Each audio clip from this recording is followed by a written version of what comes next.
Vous les voyez, ces petits accessoires-là? Si vous faites du mobilier, de l'agencement, je vous le dis tout de suite, ça va vous faciliter la vie. Ils sont pas encore très connus en France, ils arrivent, ils sont en train de s'implanter et je vous le dis, ça va faire très mal.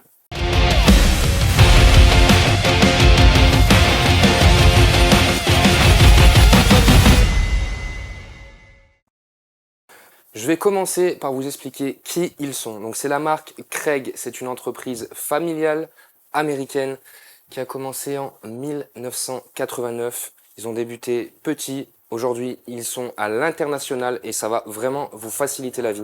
En plus, c'est des outils très bien pensés et les matériaux utilisés, c'est du haut de gamme. Comment il s'appelle? Je vais vous le dire en anglais, vous allez un peu rigoler.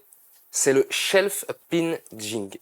En gros, c'est un gabarit à goupilles d'étagère. Donc ça va vous permettre de percer tous vos trous à la bonne distance, à la bonne profondeur pour insérer des petites goupilles pour poser vos étagères. Donc c'est idéal pour les intérieurs de meubles ou les dressings.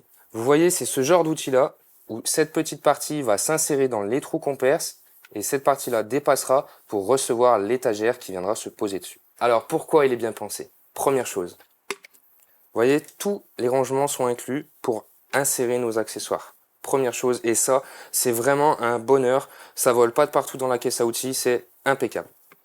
Deuxième chose, donc ici, on a des fenêtres d'alignement qui nous permettent de vraiment voir nos tracés pour être sûr qu'on a bien disposé le gabarit au bon endroit. Alors, vous voyez, normalement, quand on utilise ça, on vient se disposer ici, ça permet de nous caler sur le bord de notre planche, et on vient percer nos trous.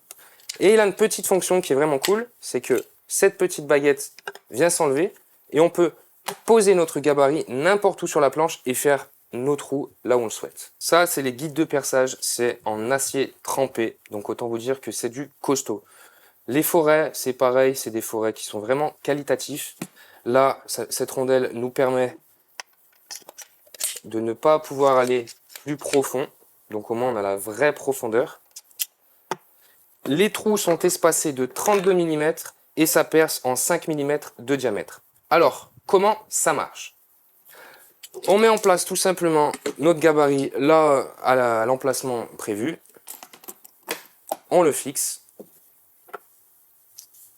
On prend une petite perceuse et on fait des petits trous.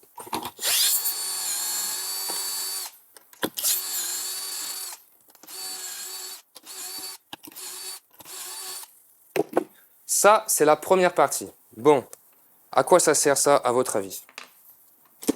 Je vais vous faire voir ça tout de suite. Vous imaginez bien que quand on veut faire un meuble ou un dressing avec des étagères, il va falloir faire plein de petits trous pour avoir un maximum de possibilités de réglage. On a cette petite goupille qui va nous servir à se mettre dans le trou. Et on va pouvoir se référencer au dernier. Une fois qu'on est dedans, vous pouvez être sûr qu'entre ce trou-là et ce trou-là, on a 32 mm. Et ensuite, on peut enchaîner. Alors, ce gabarit, il a un seul défaut, autant que je vous en parle tout de suite, c'est ce forêt-là. Vous voyez, des fois, on a des trous d'une belle qualité, des fois, on a des éclats, et c'est vraiment dommage. Avec tous les accessoires que j'ai, je peux par contre vous le dire avec certitude, c'est le seul forêt qui est un peu à retravailler.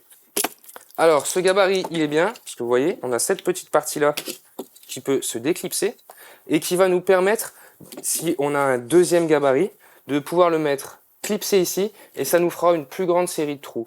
Et quand on a vraiment des gros travaux, des grandes séries à faire, c'est un gain de temps. Ce gabarit, il coûte à peu près entre 40 et 50 € sur internet. Pour ceux qui bricolent beaucoup, franchement, c'est pas un gros investissement parce que vous allez gagner du temps, vous faciliter la vie et surtout éviter l'erreur. Ça, je pense que c'est un achat intelligent. On reste sur le petit mobilier, sur l'agencement, je vous montre un autre gabarit, c'est celui-ci pour installer ce genre de charnière encastrable, invisible, je ne sais pas comment vous appelez ça. Et je vais vous expliquer le principe tout de suite. Pour le montage, comment ça marche? Il faut simplement enlever cette petite cloche, insérer la mèche Forstner à l'intérieur, mettre cette butée tout au fond. Il n'y a pas de mesure à prendre. Et ensuite, on vient resserrer. Une fois qu'on a fait ça, on y installe sur notre visseuse. Et ensuite, on remet la petite cloche à sa place. Et on verrouille. On n'oublie pas de verrouiller. Et admettons que je veux faire un trou par ici.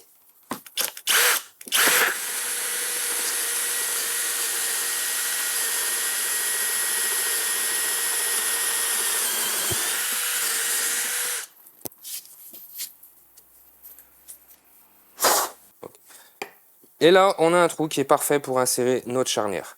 Alors, je vais vous montrer une autre petite chose pour régler l'espacement entre le bord de la planche et la charnière. Comment régler cet espacement? Ça se passe juste ici. Vous voyez, ces deux petites parties là, elles ont une forme un peu bizarre. Et là, on a des chiffres et l'emplacement pour mettre un tournevis plat. Il suffira simplement de tourner, admettons qu'on a besoin de le mettre à 5. Et si je me replace là, vous voyez que je suis plus aligné au trou. Ça veut dire que je me suis rapproché du bord. Plus je vais sur le petit chiffre, plus je me rapproche du bord. Alors sur la notice, on a tout précisé quel chiffre correspond à combien de millimètres pour insérer la charnière au bon endroit. Et vous pouvez voir aussi qu'on a une graduation micrométrique, donc le 0 est là car c'est le centre, là où par exemple on a notre repère. Et de chaque côté, on a la petite graduation qui nous permet de bien nous régler pour les prochains trous. C'est une vidéo courte, mais il me semblait utile de vous parler de ces gabarits-là. Je sais qu'ils ne sont pas encore trop connus en France et il n'y a pas de vidéo disponible sur YouTube sur ces gabarits. Il me semblait important de vous en parler. Prochaine vidéo, on voit les glissières à tiroirs et le gabarit pour installer les poignées.